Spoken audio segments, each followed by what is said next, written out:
My podcast is collaborating with Hunter Salazar today, and we're going to be talking about materialism and the spiritual path. Yep. And so my YouTube channel is Hunter Salazar on YouTube. If you type in Hunter Salazar, Hunter space Salazar, you'll find me. And I make YouTube videos about all kinds of different spiritual matters, philosophy, history, and psychology. So there's a bunch of stuff. So that's why I just call it Hunter Salazar. But I guess we should just dive in. So we were talking about the relationship to materiality and spiritual paths. So it is something, I think the original question is something happening in recent generations that is just a step beyond what is desired on an individual level than in previous generations. Like previous generations forming this basically material security was enough. I think that and religion as a social function. Go ahead. I think that a big symbol of this that we need to think about is the pyramids in Egypt, right? Because what this physically represents is an organized effort by a group of people to make something that has lasted thousands of years, right? And it wasn't until we started to get in a system that allowed us to cooperate with each other in a grander scale, that allowed us to make society, to make religion, to make the world what it is today. Like, when we think of ourselves on our own, there's only so much we can accomplish, but when we put the entire kingdom together through a religious ideal, we can create pyramids. And that's just 4,000 years ago with limited technology, right? Like now we have smartphones, we have rockets that are going into space. We have and all of these things are just because a bunch of people put their minds together, right? Like in reality, it's a natural tendency, I think, for us to try to create some things that will last a long time and go beyond us to help our future generations, right? Or to give them the awareness that there's more to just being alone. There's more to life than just being alone, right? Mm-hmm. And religion was an important step along that path. I'm seeing people more open to different spiritual ideas and not feeling like they have to be the religion of their fathers, of their community, what have you. And we're so much more connected than we were, and we're exposed to so many more ideas. You can find so much on the internet. Books are way more widely available than they were 100 years ago. So I think that though that necessary step of religion and material security in society to a certain extent was a necessary step, but do we see something different happening in recent generations? Is that more blocks on top of the pyramid? Is that kind of what we're seeing, where it's the next phase up the pyramid? Yes, I would say yes, because I don't know, maybe it's the people I talk to specifically, and I've put myself out there as, I don't know, kind of a guru, I guess, for a while, and a lot of the people I've talked to have sought me out, or I've sought them out, or we've connected through similar social spheres, and a lot of the people I talk to are on a path to reach a value system that puts immaterial desires like joy and security, emotional security, and your internal idea and self-image of yourself as the priority, rather than trying to focus on what you can physically give to the people around you. And I think that this is important because if we're only thinking about how we can provide for each other with materiality, then we are losing out on the majority of what we actually have to offer. Would you rather, have some super nasty food that's made with chemicals that a bunch of people put together because it's cheap?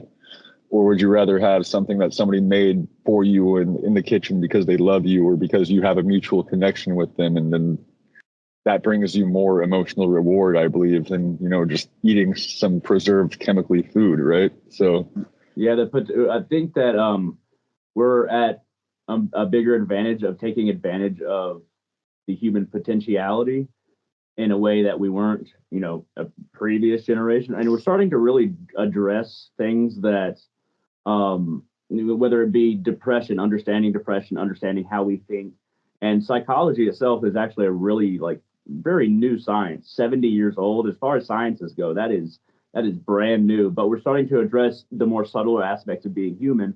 And in those subtler aspects is the spiritual potential. That spiritual potential is, you could say a step beyond psychology, but we're addressing issues on a more subtle level. And then we're starting to realize how much there is down there, how much there is within ourselves, how much energy does affect things. Like you mentioned, making food. So like in India, there's this thing culturally, there's this thing where somebody who's angry won't make food because that anger will go into the food and you consume that anger and that anger becomes part of you. And there's been some recent scientific studies and experiments that show, for instance, like the pain an animal feels when it dies, that biochemistry actually does translate into our own biochemistry when it's consumed.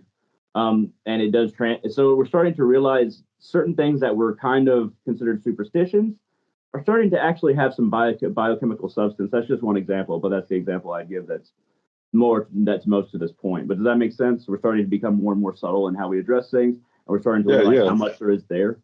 Or like the common what's it, adage, the knock on wood if you say something that you don't want to actually happen, right? Like for my experience, that's always been, and like not about the physical world, but it's about your mentality and what you think about. And like if you like don't do the superstitious thing, then you'll like be more worried about that thing happening, and it could cause it to happen, or you to act in a way that makes it more likely as a result, rather than just forgetting about it and doing the thing that's good for you.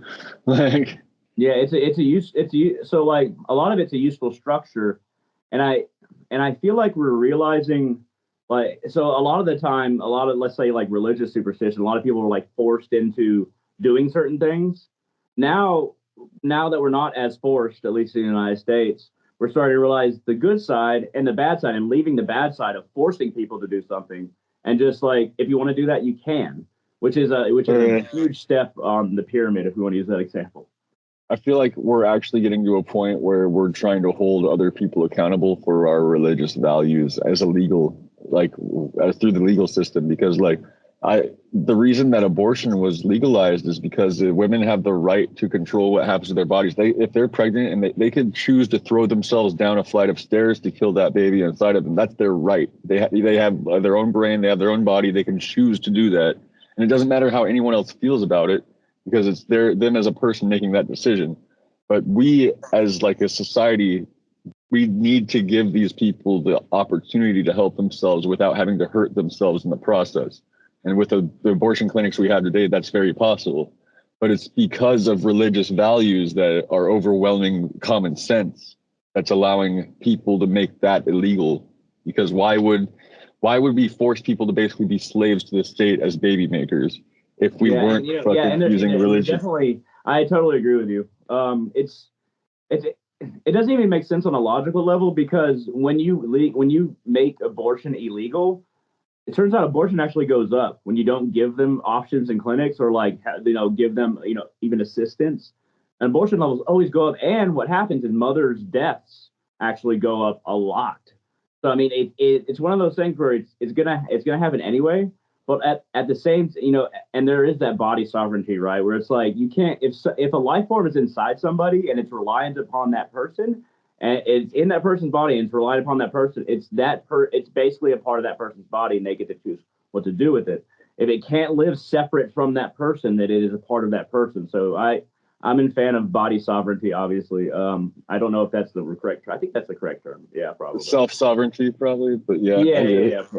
Yeah, for sure. I believe that we've been losing the ability to self-govern with time. Like, I think that materialism has been making us like forget that we are our own individuals who control our own bodies, and society doesn't get to influence how we make our decisions. Like, and it's not religion that should be taken into account for that either.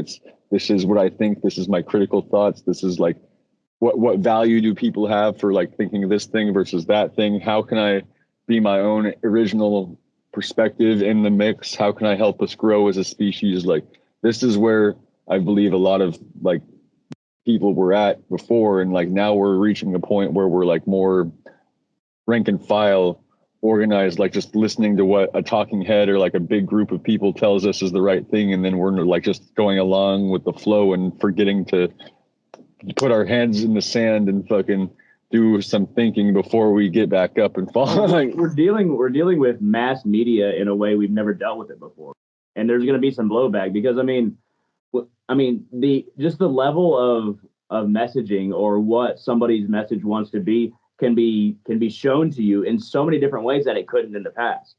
So there's going to be a downside to this technological exponential growth or the singularity, if you want to talk about AI. But there's going to be a bad side to all this. Everybody being connected.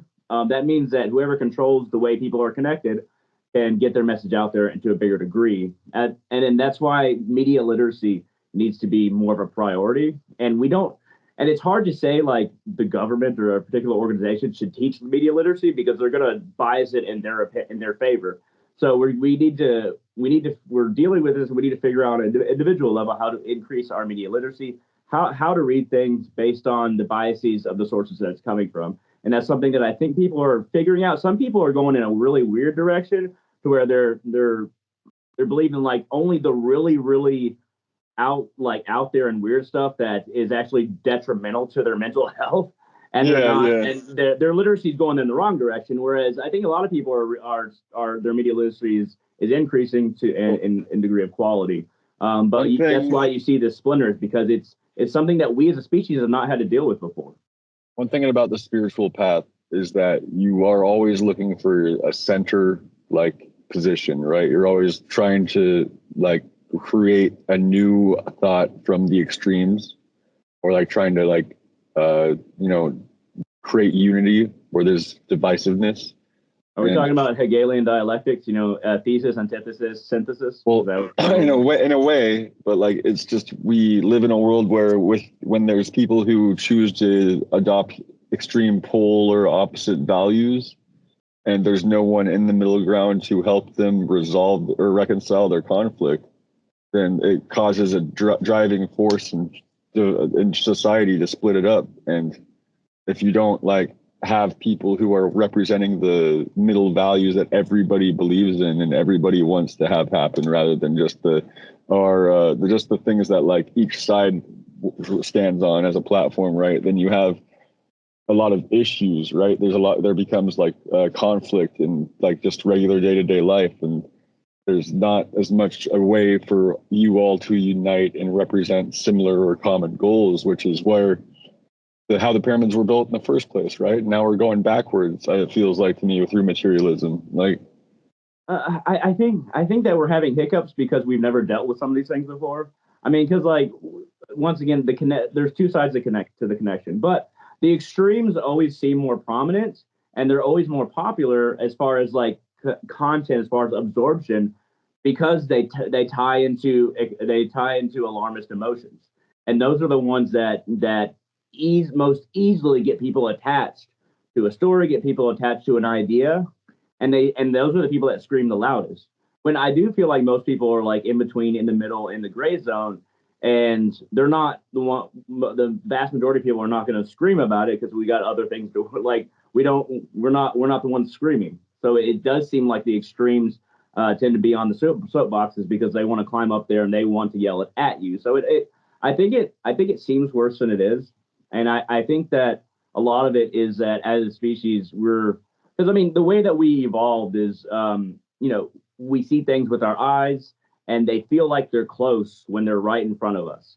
But now that so many things can be close right in front of us on our screens and from so many different places and so many different sources, our brains are struggling to try to figure out how real these dangers are, because our brains have never done this quite like this before. And there's so many things that can trigger our emotions right in front of our faces on a minute to minute basis. So I think it does have a physical evolution side, and it has a spiritual evolution side, and we have to learn to mitigate.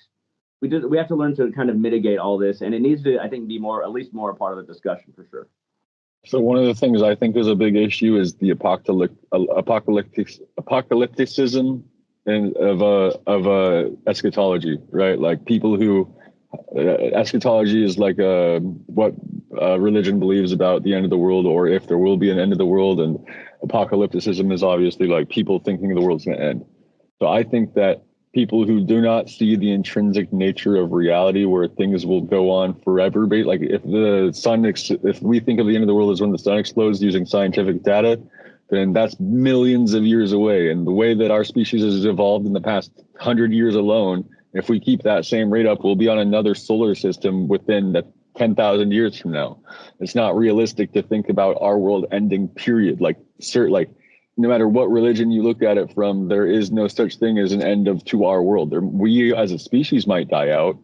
That's not going to kill our world. You know what I mean? Like the way that we think about these things is wrong. And we are religiously indoctrinated, I believe, to think about things in a way that makes us like separate from each other, right? Like, because if you believe in the world never ending and you believe that there's enough for everyone, if you believe there's like good things in the world, then you're going to want to unite with other people to experience those things together. But if you think that the world's going to end and that, you know, people are going to bring about the end of the world and blah, blah, blah, then you're going to hate each other. You're going to like think that other people are the problem. You're going to think that, you know, it's normal to be separate and your own person and not relate to anyone because maybe that would bring about the end of the world, right? Like you don't want to worry, you don't want to start that process. But at the same time, all that we can, from my perspective, all we can do is grow past the faults and the flaws of our past, and us all relating about what is our ideal and where we want to go with our species as a whole is what creates heaven for us, instead of putting some kind of post-apocalyptic society in our future. You went into ideas of time there. So I think it is a very religious thing to have like a beginning and an end point. But when you look at paganism or Hinduism, these things are cycles. Like it's not going to end. Like literally, even if we ended or this world ended, there are billions of intelligent life forms in other parts of this universe alone, this one universe. In Hinduism, but even in pagan understanding, even in Norse understanding, you know, Ragnarok is not the end of all things. It is the end of this cycle, and then something else is going to happen. But I think that religious figures, and you know, specifically Abrahamic religious, then they tend to make up most of the world's population. So that's like what, 2 billion people out of the 7 billion on Earth or more? Yeah, I think it's so Christianity, Judaism, Christianity, and Islam are all Abrahamic. And I think there's 2 billion Christians and there's 1.8 billion Muslims. But they are very loud. But all the Abrahamic religions are fairly recent. Their dominance is also fairly recent compared to other religions. And they're not cyclical. They're not as connected to nature in their application. And as far as how the Bible is put together and by who, by Constantine. And, you know, Constantine killed 40,000 Christians in Constantinople. Yeah. He killed 40,000 Christians for believing in reincarnation. And that was part of making sure that all Christians, so the root of the word Catholic is kathos. I think it's Greek. So it means universal, making everybody's point of view universal. So universal might sound good. And there's a good universal. The bad universal is making everybody believe the exact same thing. And people who formed modern religions did that to control people. And they definitely had a timeline in their heads of things might end soon. Things are going to end soon. So you better listen to us. Otherwise, you're not going to be saved and you'll go to hell forever. And then those ideas have been pushed in a huge way that Jesus didn't even talk about that much at all. Like it's been so edited so many different times. I think it's mainly just like an ideology that's pushed by a warring species, right? Like through Christianity, I'm not saying we, but like probably my ancestors, we probably expanded from like Rome, and then using the sword is where we made our religion secure, right? Like I'm not saying I'm Christian because I'm not, but like what I'm trying to relate to is we as a species, as humans, when we are Christian in our values and we like go to a place that's not Christian, we used to send missionaries and stuff like that to convert people. And then we typically would replace their leadership with a Christian leader. And then everyone else becomes Christian because of that. Yeah. Or convert them. Like in the case of the Norse, like it was converting like the Norse and Northern European peoples, it was very soft power. except in the Baltic, but it was very soft power. It became very hard power when we look at imperialism, Christian imperialism going further west. But so there's so much of it that I want to label as religion and religion being bad. There's some of it of just how it's been used has been used by very greedy people. And I don't think that those people are indicative of our species. I think that they are indicative of power, and that's why they were able to spread their message and enforce their rules. But I don't think that they're indicative of human beings. I think because we're not in a constant state of war. War and conflict seem like the rule because they're the things that stick out on the canvas. But the canvas of human beings, we're not fighting every day. We're not fighting minute to minute. We're not killing each other minute to minute.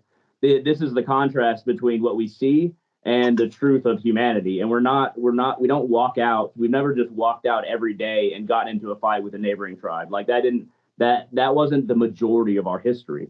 But those are the things that stick out, and those are the things that power wants to talk about, because power, that's how it got more of itself, is through conflict. So that's what power wants to assert. That's the doctrine that power wants to make the nature of humanity.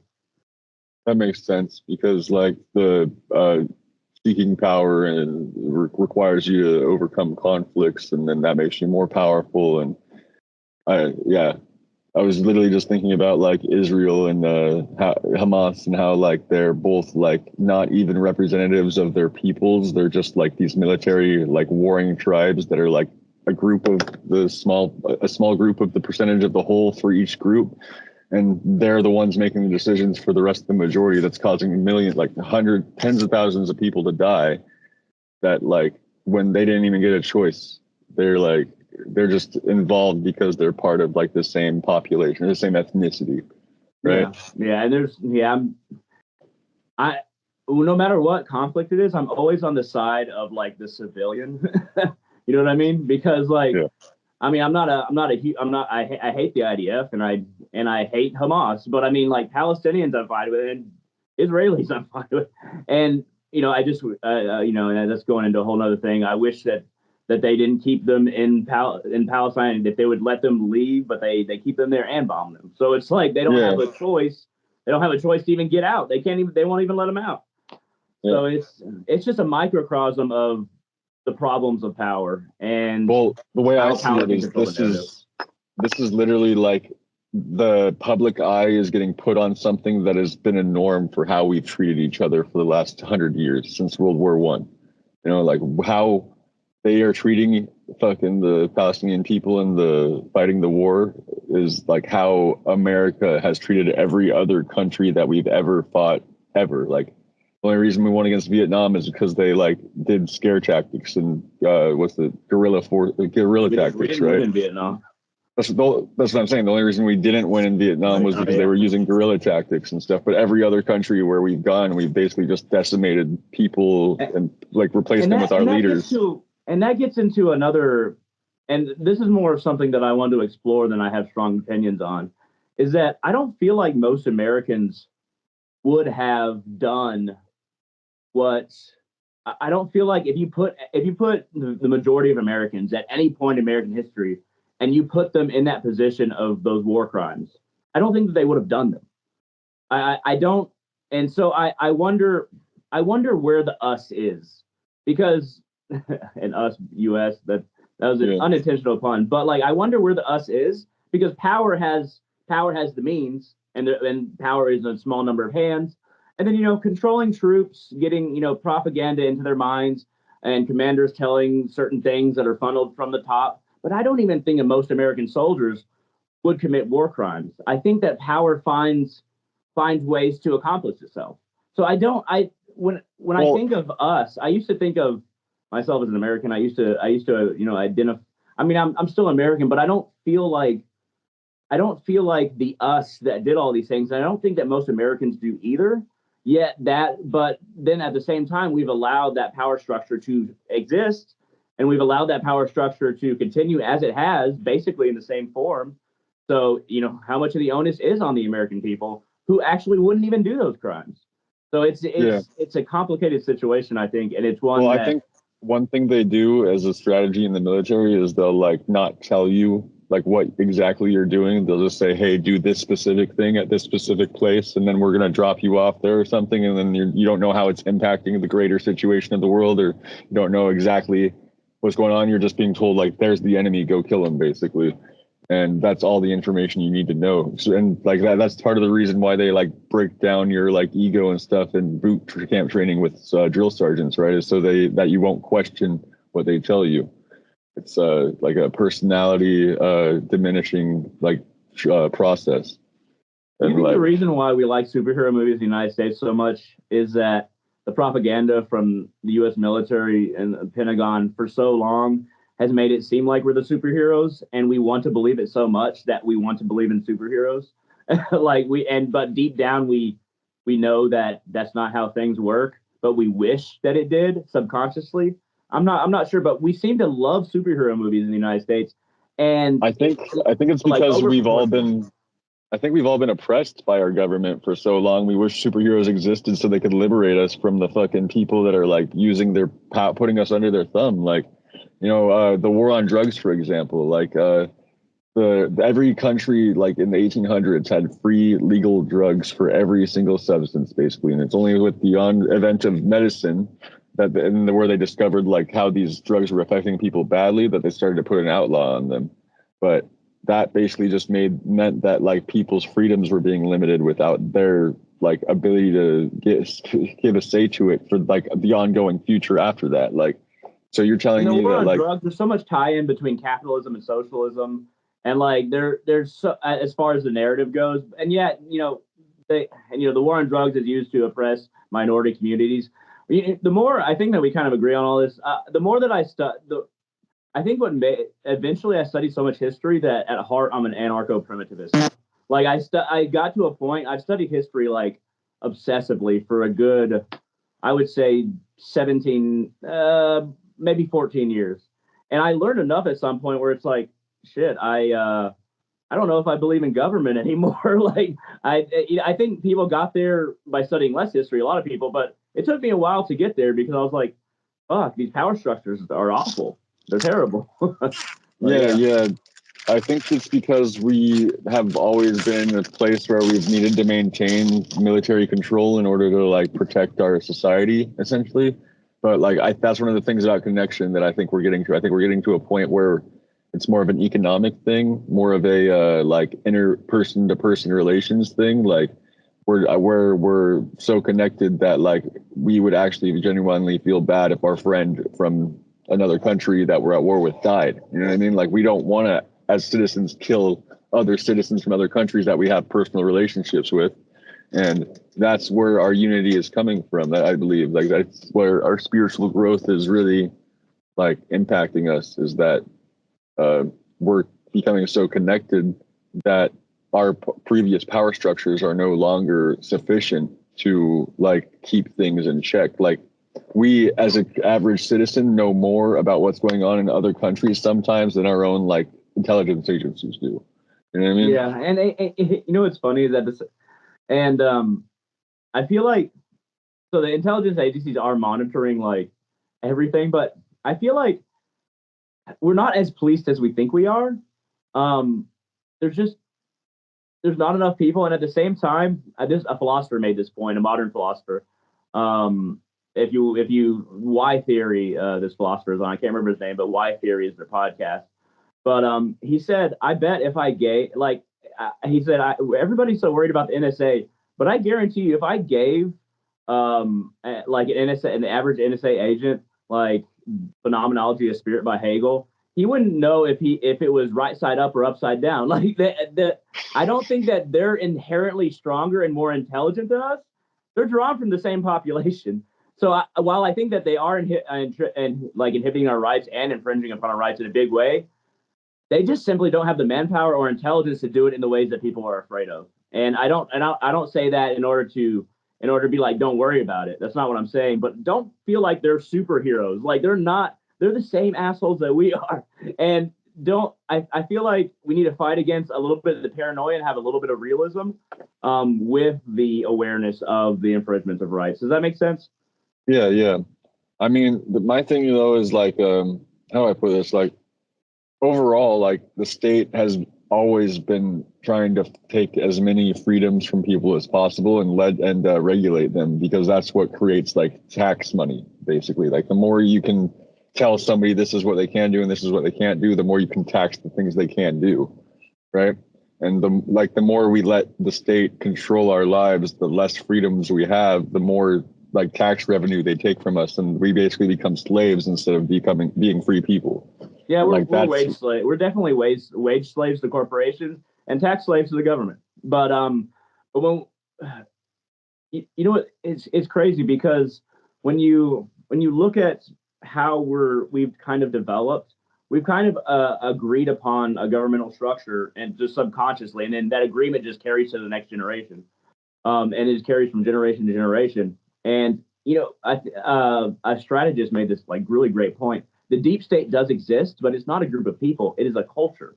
The deep state is a culture, a continuous culture that has carried from imperialism and colonialism. There was no break. It is continued, and and when that bureaucracy and culture gets formed, you don't need individuals. It is a culture that is carried from person to person, and it's not like one person. It's not a group of people. What makes it scarier and harder to take down is that it is a governmental culture, and that makes it a little bit scarier, honestly, because it's not just a few people that you would need to destroy. You need to destroy the entire mindset and the culture of the bureaucracy. Well, yeah. So as I heard recently that people who are like in big businesses that are like CEOs, for example, that have been there for a long time, they know what their like desires are from other CEOs in similar positions without even needing to talk to each other. Like they're already have the similar experience, so they're already have similar goals, and they can like there doesn't need to be a conspiracy for them to like represent each other's interests. They just do it naturally because that's where they're already at on their own path, right? So my biggest like a thing that I've been working on and trying to like see happen is we need to like influence these people's lives one-on-one, like where they can't ignore us. Like most of the like look at Jeff Bezos, or not Jeff Bezos, but Mark Zuckerberg. His pictures of his room before he like got big, or like while he was in the process of getting big, he was literally like in a 1-bedroom apartment with a fucking mattress on the floor and like never talked to anybody, right? Like he was always doing his work. Like that's where these people are like so absorbed in whatever it is that they're doing, whatever they're creating, that they don't really pay attention to people outside of them. And we need to make them pay attention to the people outside of them. We need connections at all levels of society, because because based on who you are, I don't think that you're saying that we need to capture Zuckerberg and like sit him down in time. Now, I think you're saying that we need communication on all levels. Is that basically what you're saying? Yeah, but like in a sense where it can't be ignored. Like as in like I could like walk up to somebody who's like this big famous person and be like, what do you think about this specific issue? And instead of him being like, oh, I don't want to make a comment because it'll hurt my image, it'll be like, oh, this is my belief and this is my opinion. You know what I mean? Because having everyone maybe represent we need to replace themselves. The culture with that kind of culture. So maybe we need to work on replacing the culture of isolation and shutdown with the culture of communication. Yes, I agree.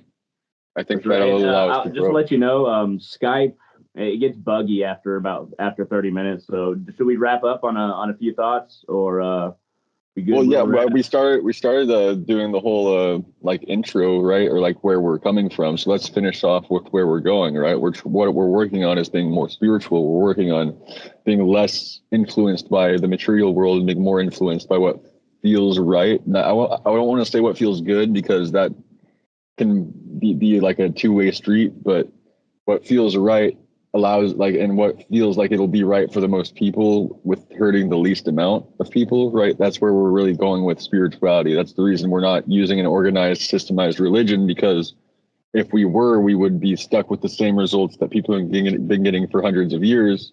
Instead, we're working on creating new systems which can help us feel good and help other people feel good without anyone else getting hurt in the process. The focus on immaterial gain rather than material gain is helping us help other people see the world in a better light, rather than just them being stuck in like, this is only material and there's nothing more beyond that, right? Yeah, and it's like people are captured by nihilistic materialism. They don't really know it, But I think that more and more people are waking up to the fact that we are more than that. And I think there's an inherent nature to every single human being that knows that there's something deeper and more, but that we put up these walls in order to function in a materialistic either society, but also just either in function in relation to government, in relation to corporations. We put up these walls around our inherent nature, and I think that those walls are being tested and brought down more and more. I'm actually an optimist for the direction we're going. I think that the hiccups that we're hitting are the death throes. These death throes might last a while, but the death throes of materialism, and we're seeing it spike because it gets very dramatic. But right before materialism dies, it would be very dramatic. So I think I have an optimistic view of the future, and I have an optimistic view of the inherent spirituality of people and their ability and their willingness to realize it in the coming days and in recent days. So what we're doing is we're transitioning from being a consumer economy to being a creator economy, right? Like we're literally transitioning from I'm just going to absorb all these stuff that other people make and I'm going to make my own things. Where that way other people can enjoy the things I make and I can enjoy the things they make. And that way we are all producing in our society rather than just taking away, right? And that's, I think, where we really need to get to, is being a group of creators who create more creators rather than people who are consumers and create more consumerism. I can back that for sure, man. Yeah, I guess we can end it there, stop the recording. But yeah, thank you all for watching. If you watched this long, let us know in the comment section on either one of our channels. And like this video. It really helps out both our channels get traffic to videos like this so we can talk to each other more and make more connections. But yeah, thank you everybody for watching, and we'll see you in the future.